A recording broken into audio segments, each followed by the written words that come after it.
listening to the Marketing Happy Hour podcast, where we discuss career and industry insights with our peers in marketing. We're here to talk about it all, like the ups and downs of working in social media, how to build authentic relationships in the influencer and PR space, managing a 9-to-5 and a side hustle at the same time, how to be productive in your life and career without losing your sanity, and more. Ultimately, we're here to build a community with you because we're all trying to navigate the world of marketing together. Are you ready? Grab your favorite drink and join your hosts, Cassie and Erica, for this week's episode.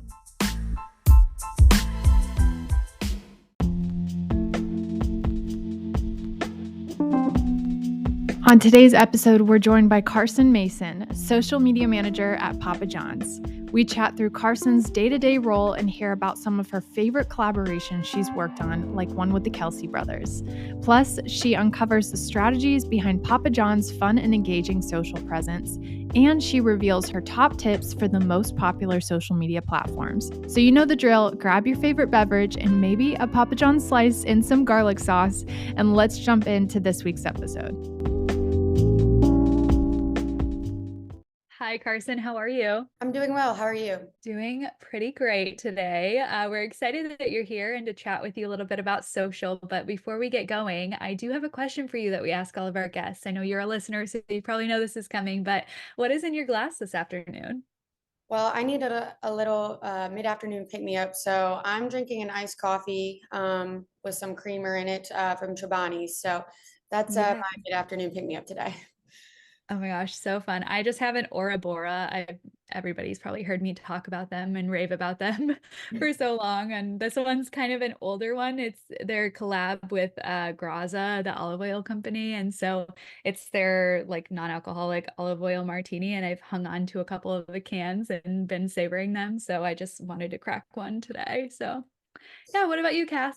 Awesome. Yeah, no, I'm just like you, Carson, right now. I needed a little afternoon pick me up, so I have some matcha. So just, trying to get through the whatever time it is, 3 o'clock slump today. But we are almost to the end of the day, which is awesome. So thank you for spending the end of your day with us. And we're super excited to chat through all things social with you. But first, if you don't mind, can you give us a little bit of an inside look at your career journey so far? Sure. So I'm the social media manager currently for Papa John's, and how I got to this role, I started attending the University of South Carolina. Initially, I went for journalism. I wanted to be a sports reporter originally, and I've always loved writing. It was one summer I had an internship with the Milwaukee Brewers, and I actually sat next to their social media team in the press box, which opened my eyes to social media marketing as a career path. And so from there, I pivoted, did several internships in social media. And then my first role out of school was working with the NBA's Milwaukee Bucks as the digital content coordinator.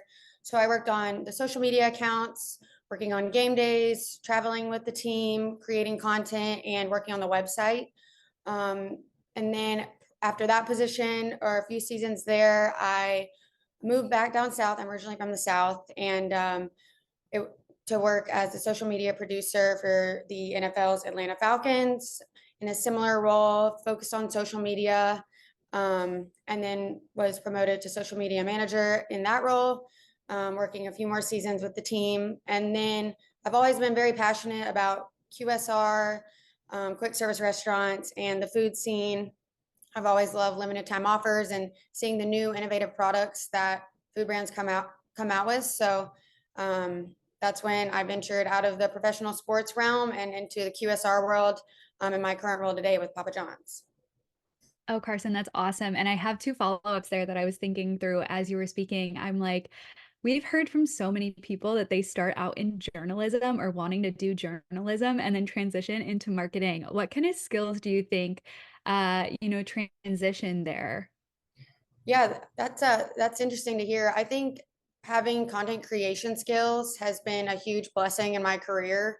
Not only to be able to write and be a good copywriter, but also to be able to create content in a pinch or be able to edit a video. I did a lot of video production work at South Carolina. I was working for our student TV station and our the video production department of the athletics department. And those skills, knowing how to edit, it's really come full circle with being able to edit TikToks, editing for reels. There's different tools, but once you know the basics of video production, you can apply it, to different platforms and editing tools. So I think just having those skills kind of makes you a well-rounded social media manager.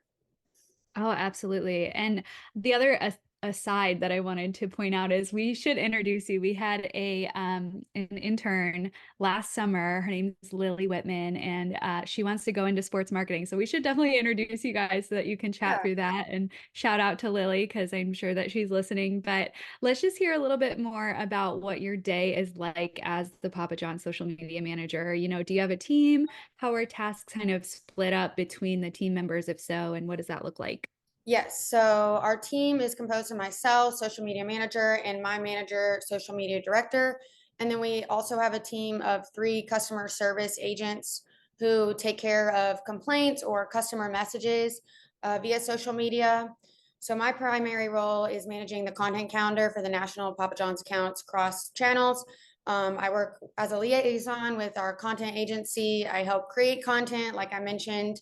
I trend spot, I write and edit post copy, and I also work with influencers and store team members.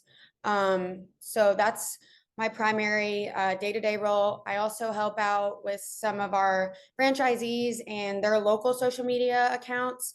Any issues that they have, I manage an inbox where they can send their request and we can help them get access to certain pages or help them if they have any issues. Oh, wow. So you're doing it all. You're really in there every day. I Yes. love that. Yep. Would love to hear a little bit about some of your favorite projects that you've worked on at Papa John's. Anything stand out to you that you've had the privilege to be a part of? Yeah, this past year we've done a lot with influencer marketing, which is an area of my career I want to learn more about and develop in professionally. We actually worked with the Kelce brothers, which I know is very topical right now, but learning, how to brief those projects. And I actually got to go with our VP of brand to the Monday Night Football game to work with the Kelces and got to meet Kylie Kelsey and we did some content sponsoring her field hockey clinic. So that was really rewarding to see our efforts there, and the numbers on social were great as well.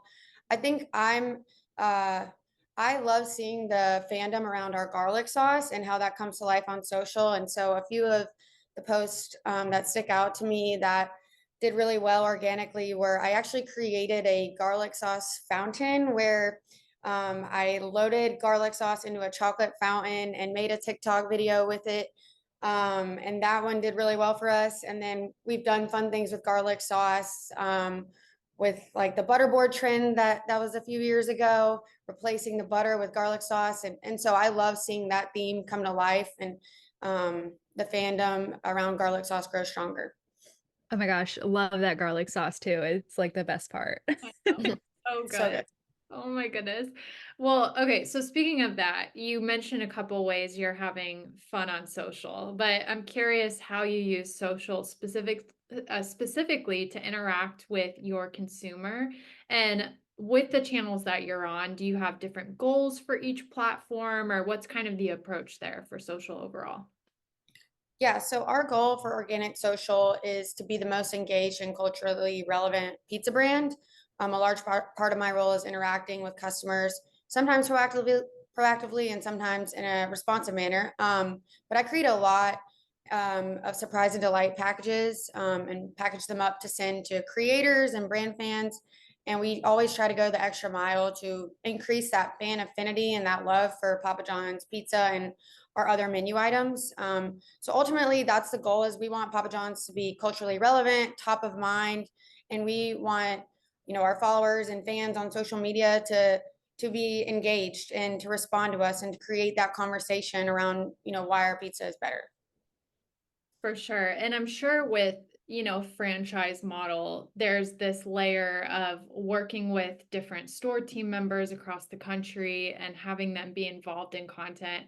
We were talking off record about Barry, and Barry spoke with us about involving all the aunties across their brand and getting them involved creating content as well. So how are you guys doing something similar? How do you include them in that content creation process? Yes, so we've actually worked with our store team members, our pizza makers, and our delivery drivers a lot in the past few years. It actually started with one TikTok user called the Dancing Delivery Driver.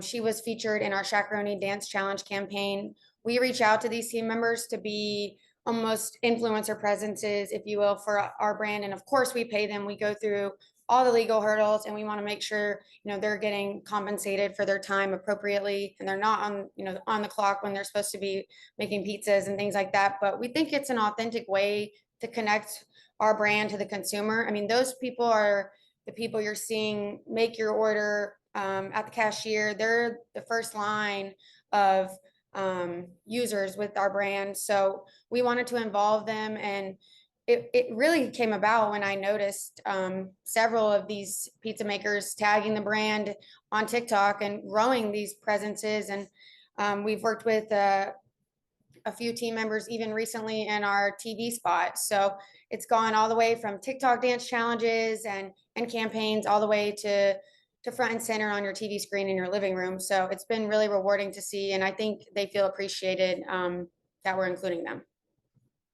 Yeah, absolutely. That can be so powerful too, is just giving like people agency and just like giving them opportunity to really thrive in their role and move into something like a position where they're creating some content for you as well, in addition to what they're doing in their day to day. I love that so much.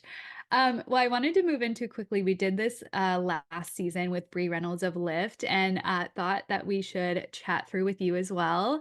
We're going to do a little rapid fire. So I'm going to list 6 social platforms and ask your top tip for each, and then ask you to name at least one brand, maybe just one, because this is going to take forever if we go through a ton of brands. But one brand you think is killing it on the platform besides you guys, of course.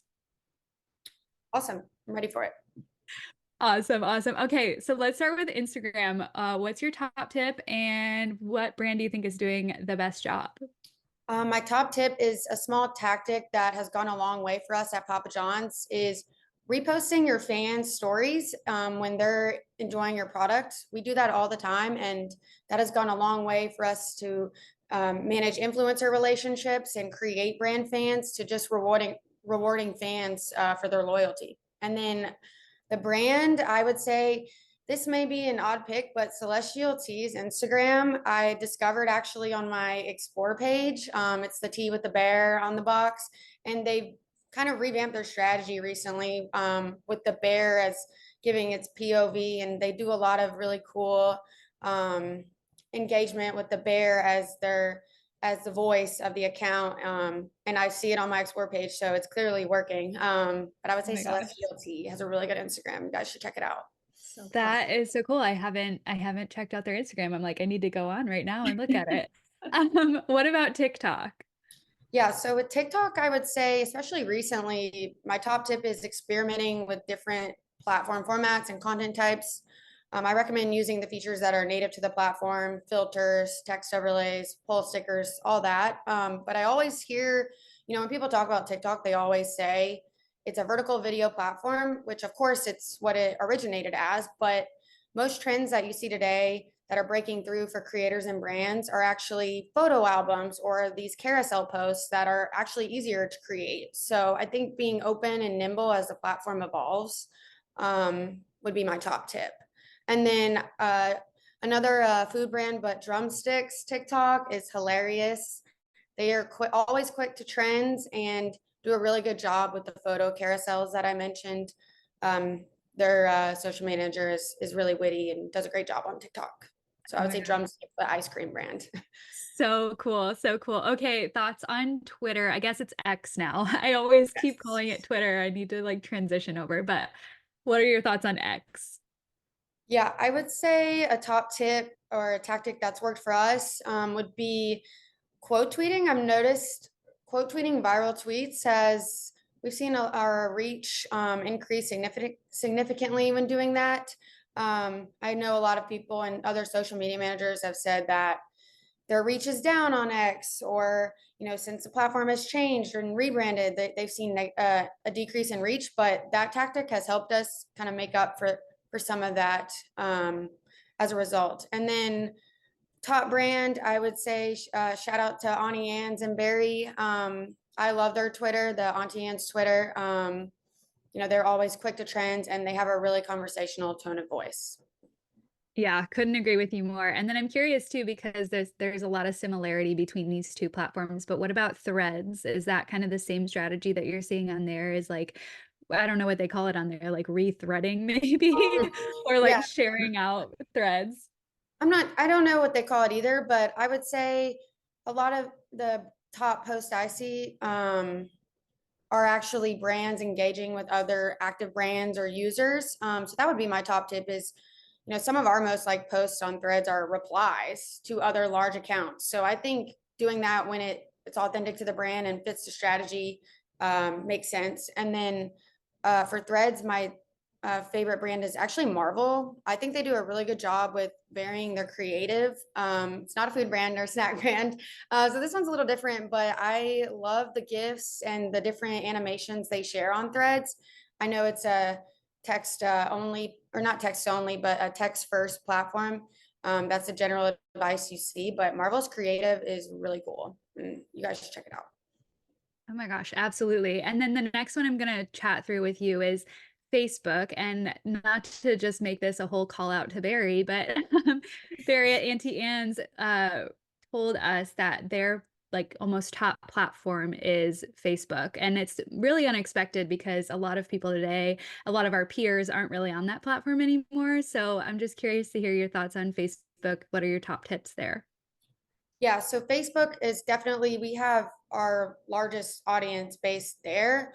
For us, what we've seen work is celebrating milestones. If you think about the content your friends or family share, it's going to be things like graduation and weddings and engagements. And so when we share user generated content like that featuring our pizza, that has performed really well for us. Even just simple UGC images, those tend to perform well for us. And then I actually love the Wendy's Facebook. They have a very specific strategy for that platform, and they've done a great job with it. They post it as if it's an older person running the account. So sometimes someone who's not social savvy, if you will. So they share blurry photos and this different point of view that is absolutely hilarious. Oh, wow. That's so fun. I haven't even seen that, so I need to check that out as well after this recording. But lastly, let's go over LinkedIn. I know there's a lot of fun content that you guys are even putting out there, and LinkedIn is my favorite, personally, social media platform. So curious to hear your thoughts. I agree. I always say I love LinkedIn's algorithm. I feel like anytime I log in on LinkedIn for personal use, I'm seeing what I want to see or people I want to hear from at the top of my page. So I'm with you. I love LinkedIn. But I would recommend developing good relationships with both the internal and external PR teams or communications team at your company to plan out your LinkedIn content calendar. I do this for Papa John's LinkedIn, and we have a biweekly meeting where we're sharing what are some internal, team member stories we can share on LinkedIn, and what are some external media events coming up or media opportunities that we know are coming up that we can share links to on LinkedIn. So I think having really good relationships with both sides of the communications teams is essential for LinkedIn because it's about people, and that's the employee recruitment part of it, but it's also about bring the corporate look and bringing good news and sharing good updates about the company as well. And one other tip I would say, and the company I think that does a good job of this, is building out your profile to its fullest. We actually recently went through a rebrand of our LinkedIn Life page, and different elements of our page itself weren't updated. And HP, the Hewlett Packard computer company and technology company, they have a really built out profile with team member testimonials and incredible custom modules. So it makes their page really informative and look well done. So. Awesome. Yeah, such good tips. Well, I know you mentioned using LinkedIn personally. Do you have any tips just as a career professional using LinkedIn, anything you're doing just to build your network or even to showcase your expertise on the platform? Yeah, I think I just try to be authentic and proactively engage with my peers or with my colleagues who I've worked with. I think being active is important. I think if you have something you're excited about, sharing that, of course. I would say, but also, be willing to compliment and congratulate other people on the platform. And LinkedIn groups are a great way to find people with similar interests and career experiences as you. Um, and there's also LinkedIn hosts several events and live streams on the platform. One content format that LinkedIn seems to prioritize from brand and personal experiences, LinkedIn articles.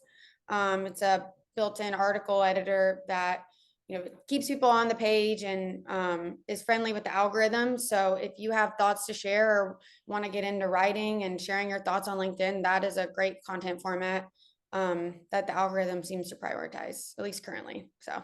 Awesome. Love that. Thank you for those tips. And thank you for all your social media insights on all the platforms. Excited to dive into those, and also wrote down all those pages you recommended to check out. So excited to study those brands as well on top of what we're studying with Papa John's. But we'd love to ask you, Carson, one of our favorite questions as well. And that is, what do you know now that you wish you knew earlier on in your career?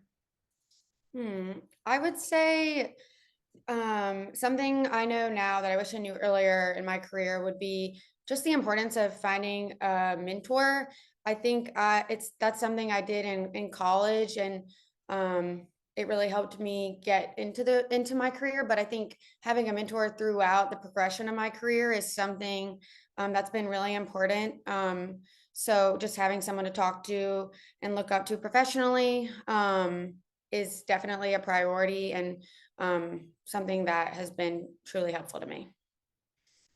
That's so awesome. And we actually had a really incredible episode come out recently with Matthew Miller talking all about finding a mentor and, fostering that relationship. So definitely if you're out there and you need a mentor, you don't even know where to start, go back and listen to that episode. I'll put it in the show notes for you. But Carson, this conversation has seriously been so great. I feel like it was very fast paced, but I feel like there's a lot packed in here. So thank you so much for just all of your insights and the things that you're excited about and sharing those. But where can everybody find you, follow along with what you're up to, and follow along with Papa John's as well?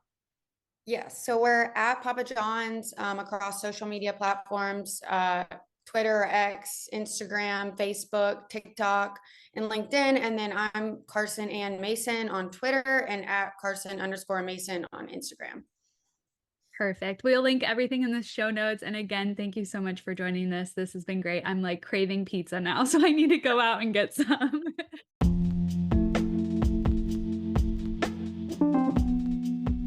Thank you so much for listening to this episode of the Marketing Happy Hour podcast.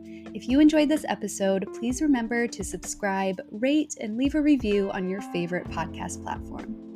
If you want more of Marketing Happy Hour but don't know where to start, we invite you to download our free Marketing Happy Hour starter kit at marketinghappyhr.com/starter-kit.